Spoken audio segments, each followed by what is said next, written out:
Before we begin, I'd like you to do something for me. Take a moment and just let me know where you're listening from in the comments below. Perhaps you're sitting in a quiet suburban home in Ohio, a bustling apartment in New York City, or a peaceful ranch in Montana. Wherever you are, I want you to feel connected to this conversation because what we're about to discuss transcends geography.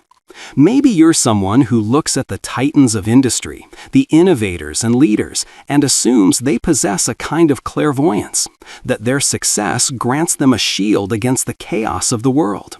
You might imagine that building revolutionary companies means you can perfectly predict and prepare for any challenge the future might hurl your way.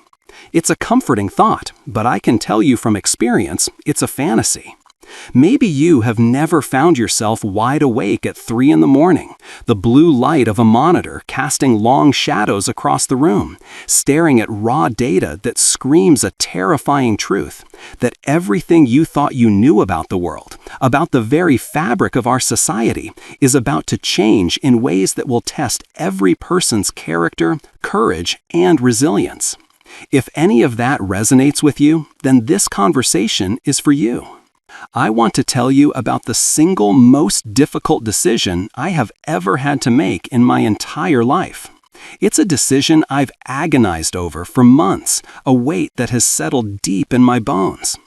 The choice is whether to share information that will fundamentally alter how you see the next few months of 2025, or to try and protect you from knowledge that might cause panic, but could also, just possibly, save your life and the lives of the people you care about most. This is not about a new product launch. This isn't a quarterly earnings call or a discussion about market trends. None of the usual topics people associate with my companies and my work. This is about something infinitely more personal, more urgent.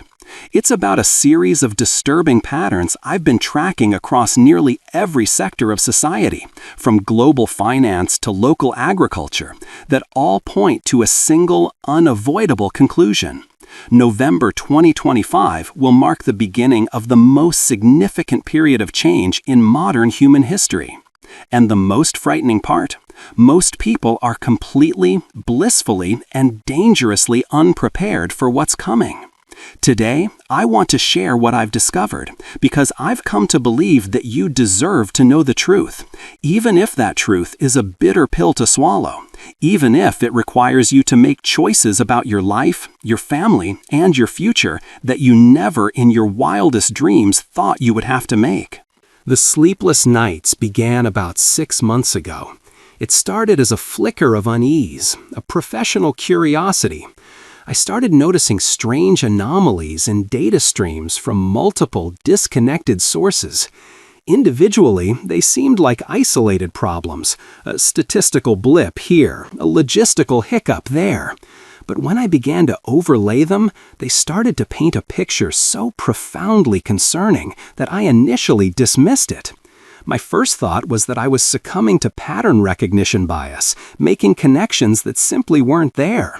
After all, when your job is to anticipate disruption, you can sometimes see it everywhere. Government contracts, for instance, were being inexplicably moved up. Huge projects slated for the end of the fourth quarter were suddenly being fast-tracked to August with an unusual, almost frantic urgency. Major institutional investors, the kind of quiet money that moves markets, were discreetly withdrawing massive assets from certain consumer and tech sectors while dramatically increasing their positions in others: hard assets, agricultural land, and private security firms. My own supply chain partners in Asia and Europe began altering delivery schedules and logistics in ways that made no economic sense, suggesting they knew something about November that they were unwilling to discuss publicly.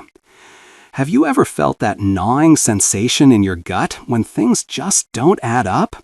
If you've experienced that feeling, share your story in the comments. It's a lonely feeling, and I think many of us will be able to relate. But what truly kept me awake night after night wasn't just the business and economic indicators.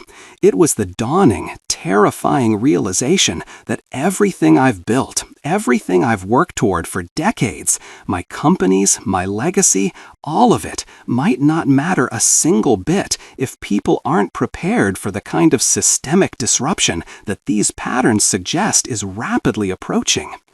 I've spent the last 3 months in a state of self-doubt, trying to convince myself that I was reading too much into a series of unfortunate coincidences. I told myself that my tendency to see problems long before other people notice them was just creating false alarms about situations that would inevitably resolve themselves, as they always seem to do. But last week, I received a piece of information from a trusted source, a confirmation so chilling and direct that it removed any lingering doubt about what's coming. It forced me to confront the stark reality that staying silent would be more than just a strategic error. It would be a profound betrayal of everyone who trusts me to be honest about the challenges that affect all of our futures. The weight of carrying this knowledge alone has been overwhelming, a physical burden that has left me exhausted and isolated.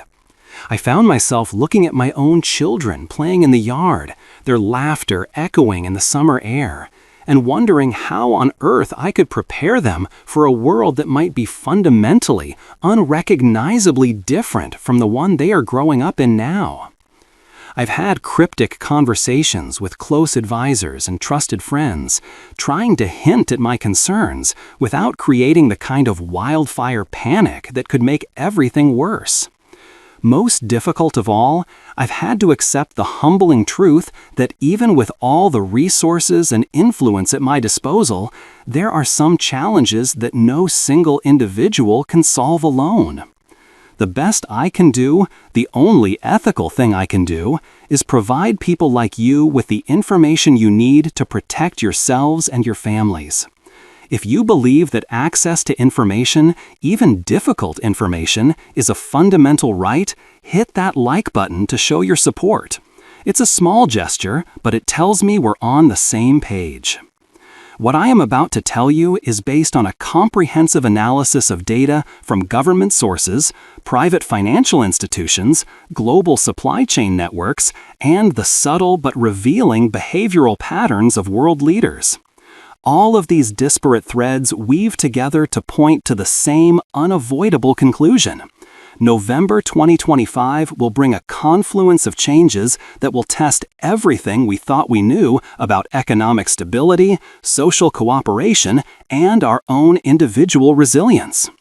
The first major indicator, as I mentioned, is the massive and accelerated shift in government contracts and emergency preparedness spending. We're talking about agencies like the Federal Emergency Management Agency, or FEMA, and the Department of Homeland Security, organizations that normally plan months, if not years, in advance. They are now acting with a level of urgency that suggests they possess specific, credible information about imminent threats or challenges that require immediate, large-scale preparation. These moves are not being made by mid-level bureaucrats. They are being directed from the highest levels by people who have access to intelligence briefings that are not available to the general public.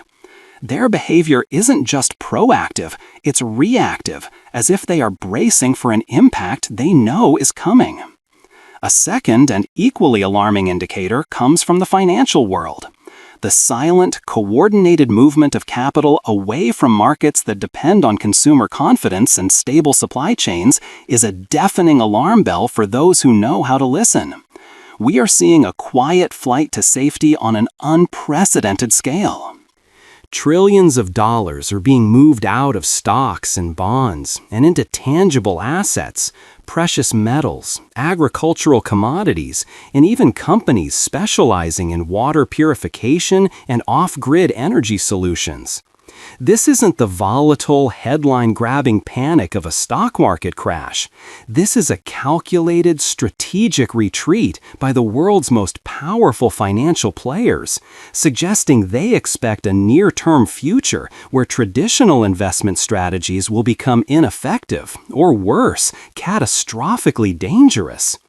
It's as if they are pulling their chips off the table just before the entire casino is set to collapse. Have you noticed any strange shifts in your own financial landscape or local economy? Share your observations below, because piecing together this puzzle requires all of us to be vigilant. The third indicator lies in the behavior of our international partners and suppliers. Companies in places like Germany, South Korea, and Brazil are making operational changes and adjusting delivery schedules in ways that clearly suggest they are preparing for major disruptions to global transportation and communication networks. These are not the kind of minor adjustments companies make to account for seasonal demand or minor logistical snags. These are fundamental, costly preparations that suggest key global players expect November to bring challenges that will affect the basic infrastructure of trade and international cooperation. They are acting like a storm is coming, batten down the hatches and securing their own resources before the winds begin to howl. But the pattern that concerns me most, the one that truly steals my sleep, is what I've observed in the behavior of world leaders and their families over the past few months. It's in the things that aren't announced in press conferences. Their travel schedules, personal security arrangements, and even their public appearances have been subtly but significantly modified. These changes suggest they are preparing for a period when normal diplomatic and governmental functions might be interrupted or become physically dangerous. These are individuals who have access to the highest levels of intelligence and information, allowing them to prepare for challenges long before they become public knowledge. Their behavior, when analyzed collectively, indicates they are expecting November to bring the kind of systemic disruption that requires personal safety measures and alternative arrangements for maintaining leadership during a prolonged crisis. When the shepherds start building bunkers, the flock should pay attention. If you're finding this analysis insightful, please consider subscribing and turning on notifications. We need to build a community of people who are willing to look at the hard truths and prepare together. The personal toll of carrying this knowledge has been devastating. Last Tuesday, I found myself sitting in my kitchen at 2 o'clock in the morning, the house silent around me. I was staring at my phone, where I had drafted and then deleted the same message to my senior leadership team 17 times. How do you find the words to tell people you care about, people you have worked with for years, that their most basic assumptions about the near future might be fundamentally wrong, without completely destroying their ability to function in the present? As I sat there in the dark, I found myself crying for the first time in years. Not for myself, but for the sheer weight of knowing that millions of families across America are making plans for November right now. They are planning school years, booking Thanksgiving flights, finalizing fourth-quarter business reports, and looking forward to holiday celebrations that may never happen in the way they are imagining. They are living in a world of continuity that I no longer believe exists. The hardest moment came just a few days ago.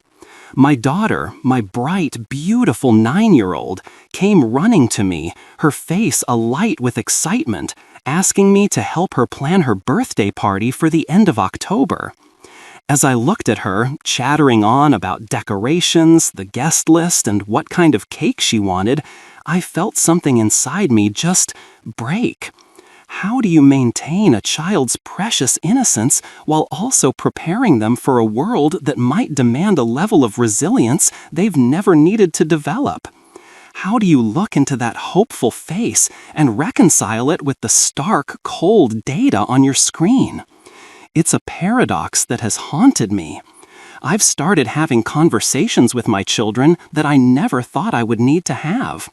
I'm not giving them apocalyptic warnings that would only terrify them, but rather gentle, quiet discussions about adaptability, about finding strength in our family connections, about the crucial difference between material security and inner security.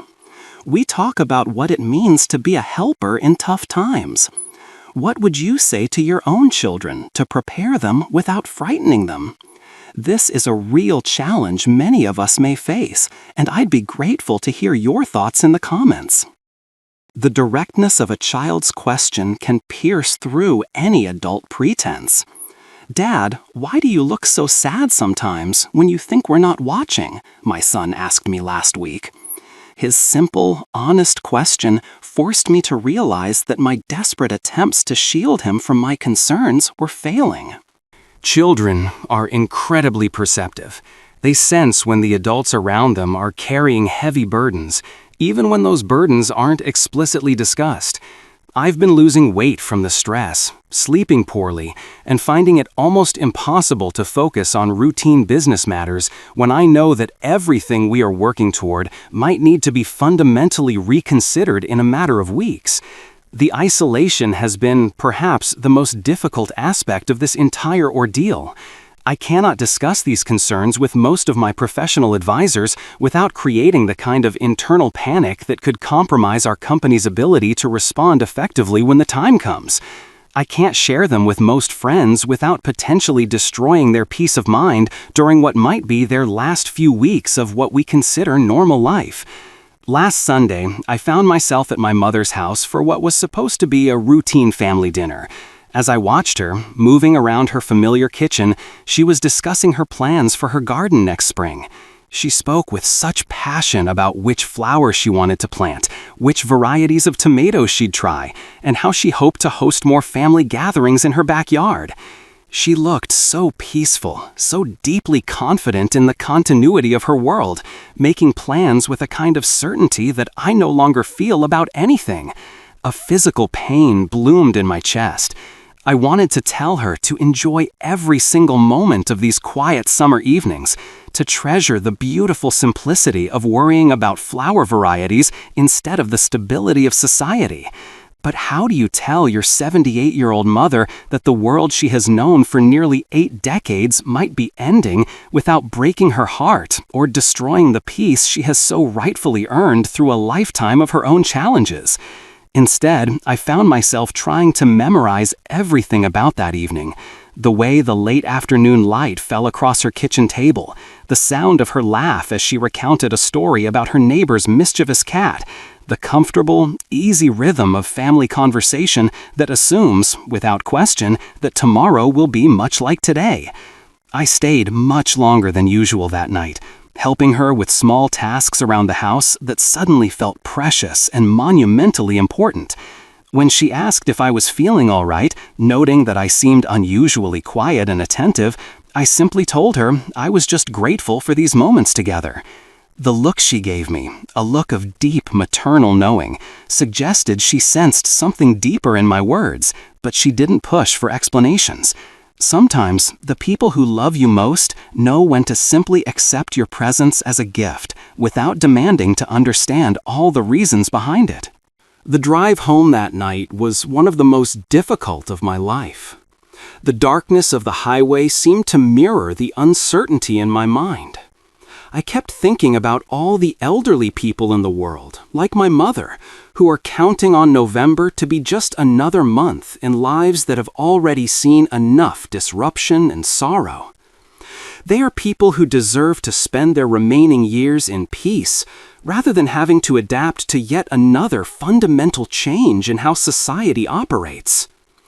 My own children have started asking why I've been spending so much more time at home lately, why I've become so insistent about family dinners every night and weekend activities together. They aren't used to me prioritizing our family time over the relentless demands of my work, and they can sense that something has profoundly shifted in my priorities, even if they don't understand what's driving the change. 3 nights ago, my youngest asked me if we were going to move away. The question came out of the blue, and when I asked her why, she said it was because I had been asking unusual questions about which of their belongings were most important to them, and whether they would be okay living somewhere different if we ever needed to. I realized then that my attempts to prepare them psychologically had been just transparent enough to create anxiety without providing the context that would help them understand why these conversations were necessary. This constant balancing act between preparation and panic has become utterly exhausting. Every conversation feels like a potential mistake. Either I'm saying too much and creating fear, or I'm saying far too little and leaving the people I care about most unprepared for challenges that could overwhelm them. My closest relationships have been strained by the weight of what I can't fully say. When people ask about my plans for the fall, I find myself giving vague, evasive responses that feel dishonest, but seem necessary to avoid conversations I'm not yet ready to have. The responsibility feels crushing on some days. People trust me to be honest with them about challenges that affect their futures, but they also trust me not to create unnecessary panic about problems that might resolve themselves, or might not be as severe as my analysis suggests. I've spent countless hours scrolling through social media, seeing posts from people excitedly planning November vacations, fall weddings, and back-to-school preparations. It feels like I'm watching people happily decorating the deck of a great ship that is sailing directly toward an iceberg they cannot see yet. The guilt of knowing something that could help them prepare, combined with the paralyzing fear of being wrong and creating chaos for no reason, has created an emotional burden that I'm no longer sure how to carry. If this message is resonating with you and you want to be part of a community that tackles these challenges head-on, please hit that subscribe button. We are stronger together, and we will need each other in the times to come. What all of these converging patterns suggest is that November 2025 will mark the beginning of a new type of crisis, one that combines economic disruption, supply chain breakdowns, energy challenges, and social upheaval in ways that will require every single person to fundamentally reconsider how they approach their work, their relationships, and their daily survival. This isn't about predicting a single specific event or claiming to know exactly what will happen on a particular date. This is about recognizing that multiple, powerful, independent indicators are all pointing toward the same time period and the same types of systemic challenges. And it's about understanding that waiting until these challenges become obvious to everyone will mean waiting far too long to prepare effectively. The emotional weight of understanding these patterns, as I've shared, has been almost unbearable. I wake up every single morning with the knowledge that millions of people are making plans and decisions based on assumptions about stability and continuity that may not hold true for much longer. I see families saving money for vacations they might not be able to take, people planning ambitious career moves that might soon become irrelevant, and students choosing educational paths that might not lead to the opportunities they expect. The hardest part is knowing that the people who will be most affected by the coming changes are those who can least afford to lose what they've worked so hard to build. Families with modest savings, small business owners operating on thin margins, and people approaching retirement who depend on stability and predictability to maintain their quality of life. These are the people I think about when I weigh the decision to share this information publicly. They deserve the opportunity to make informed decisions about their own futures, even if those decisions are difficult and the information is frightening. But I also carry a deep worry about creating a panic that could accelerate or worsen the very problems I'm trying to help people prepare for. There's a delicate, razor-thin balance between providing useful warnings and causing the kind of social disruption that makes everything more dangerous for everyone. After months of this internal debate, I have decided that the only ethical choice, the only human choice, is to share what I know and to trust that people will use this information responsibly to protect themselves and their communities rather than to create chaos or take advantage of others who are less prepared. For those of you over 60, this information is particularly important. The coming changes will likely disproportionately affect people who depend on stable institutions, predictable income sources like pensions and Social Security, and reliable healthcare systems. If you're in this age group, the advice I would give to my own parents is this. First, ensure that you have a portion of your savings that can be accessed without depending on normal banking systems. Second, maintain a reasonable supply of essential medications and basic necessities that don't require the fragile just-in-time delivery networks we've all come to rely on. Third, and perhaps most importantly, strengthen your relationships with family, friends, and neighbors who could provide mutual support during difficult periods. Community will be our greatest asset. Most importantly, begin to prepare psychologically for the possibility that November will bring the kind of uncertainty that requires flexibility, patience, and the ability to find meaning and stability through your relationships and your personal resilience rather than through external systems and institutions. For younger people, the challenge will be different but equally significant. You will need to be prepared for career disruptions, economic instability, and social changes that will require entirely new approaches to building security and finding purpose in your lives. The skills that will matter most in the coming years may not be the ones currently emphasized in our education system. The most valuable skills will be those that help people adapt to rapidly changing circumstances, support their communities during difficult times, and maintain hope and determination when familiar structures and expectations no longer provide reliable guidance. What's coming in November isn't the end of the world, but it may very well be the end of the world as we've known it for the past several decades.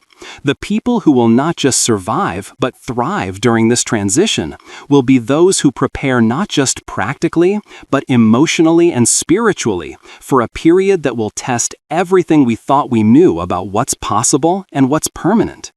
If you found this advice helpful and plan to take action, let me know by typing a 1 in the comments. It helps me to know that this message is making a difference. Let me be more specific about what I believe will unfold, because you deserve to know exactly what the data is pointing toward, even though sharing these details makes me feel like I'm lighting a fuse that I can't put out once it's lit. The first wave will likely hit our food systems. The supply chain disruptions I've been tracking suggest that by mid-September, grocery stores across the country will begin to struggle to maintain normal inventory levels. It won't be empty shelves overnight, not at first. It will be more subtle. Noticeable shortages of specific items we all take for granted. Fresh produce from California, certain cuts of meat, processed foods that depend on complex international manufacturing chains. These will become scarce or disappear entirely from many areas. This is not speculation based on abstract economic models. This is based on shipping contracts that have already been canceled, warehouse closures that haven't been announced publicly, and agricultural production changes that won't become obvious to the public until harvest time arrives and the food simply isn't there. The psychological impact of seeing empty sections in supermarkets will trigger behavioral changes that will accelerate the problem.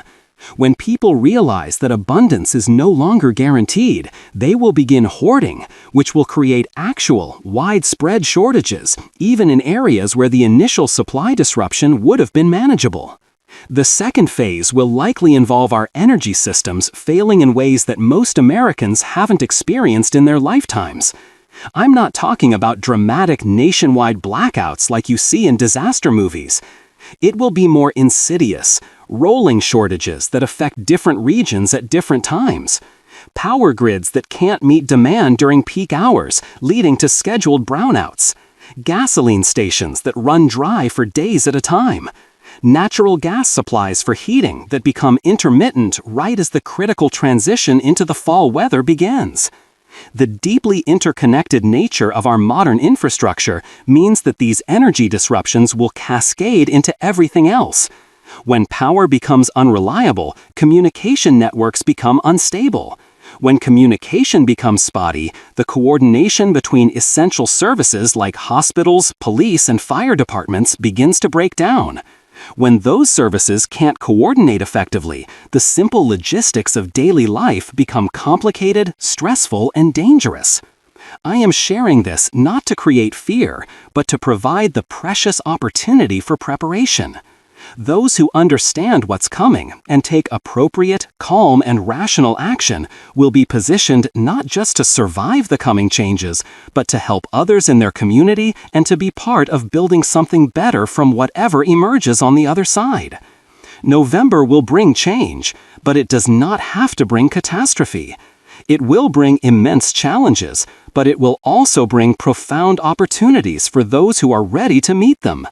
Most importantly, it will reveal with stark clarity what really matters when everything else becomes uncertain. It will be a test of our character, not as consumers, but as neighbors, as family members, as human beings. Share this message with people you care about, people who need time to prepare. Subscribe if you want to understand how to navigate the changes that no one else is talking about openly. And please remember, knowing what's coming is only valuable if you use that knowledge to become stronger, more prepared, and more capable of helping others when they need it most. The future is uncertain, but it is not yet written. Let's face it together.